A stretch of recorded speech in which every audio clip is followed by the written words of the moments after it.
Unfortunately, the agreement arrived at was not put into practice. Stop. I was in favor of joint consultations between the engineers of both sides. Stop. 1,000 obstacles were created from Pakistan's side. Stop. They would not talk or allow us to go on. Stop. Perhaps they thought that by raising obstacles they would be able to arrest our progress. Stop. They could not do that. Stop. Now suddenly we are told that the 1948 agreement was useless and that it was secured under duress. Stop. As I told you, it so happened that I was also present at those talks and can give personal testimony. Stop. The present Governor General of Pakistan was also present there as one of the signatories. Stop. I cannot understand how I or anybody else could coerce him into appending his signature. Stop. It is very undignified for countries to argue like small lawyers. Stop. Big countries do big things with big minds, whether it is peace or war. Stop. It is not in my nature to indulge in legal quibbling. Stop.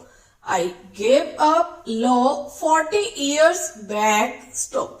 Spokesman of Pakistan said that they had denounced the 1948 agreement. Stop.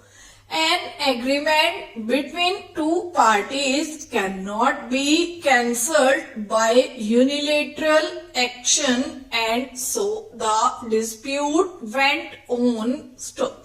Some people of the World Bank came here from America and talked with us and with Pakistan. Stop. They were prepared to mediate so that our engineers and Pakistani engineers might hold discussions with their help. Stop.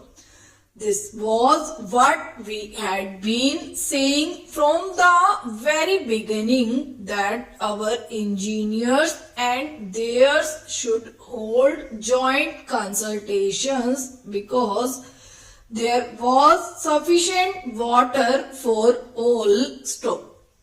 So we accepted the World Bank's proposal and said that we were ready if they could make them agree to joint consultations between the engineers. Stop. They told us that as long as the talks went on, we should not reduce the supply of water to Pakistan from this side. Stop. Please remember that the 1948 agreement with Pakistan, which I just mentioned, laid down that India had a right to reduce the supply of waters, but this was to be done gradually so that Pakistan might get time. Stop. Sufficient time was given and years passed. Stop. We had thus a right to reduce the supply of water. Stop. Still, we agreed to the World Bank's suggestion not to reduce the supply as long as the talks went on. Stop. It was not envisaged at that time that this arrangement was meant for all times. We thought that the talks would go on for 5 or 6 months and would come to some conclusion. We hoped that the result would be helpful, so taking everything into consideration, we accepted the suggestion for the duration of about 6 months. Those 6 months lengthened into a year and now to 2.5 years. It is a strange situation. Talks which are held with Pakistan go on lengthening so much that there does not seem to be any end to them. I get sick of this. I want a decision this way or that. The World Bank people put forward a proposition of their own about 3 or 4 months ago. It is clear that they had no authority to force us. As mediators, they had merely a right to put forward a suggestion. It was for us to accept or reject it. They put forward a suggestion when they thought that our direct talks were not going to yield any result. Their scheme more or less provided for a division of the rivers of the Punjab. Pakistan was to take the waters of some rivers and we were to take the waters of some other rivers. That is, there was no doubt that we were to get all the waters of our side, but they laid a very great burden on us.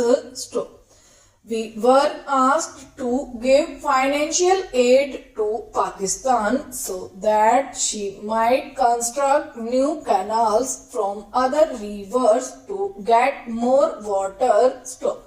They did not clearly specify the amount, but they indicated a very large sum. It was a heavy burden on us, but we considered and consulted the Punjab government and thought that if the matter was being settled once for all and our welfare as well as the welfare of Pakistan lay in it, then we should accept the payment of the heavy price demanded from us. So we wrote to the World Bank within a few days that we accepted the basic principle put forward by them and thought it imposed a very heavy burden on us. We were prepared to pay this price so that the matter might be settled peacefully and we could go on with our work in our country in peace. We said Pakistan would also benefit thereby.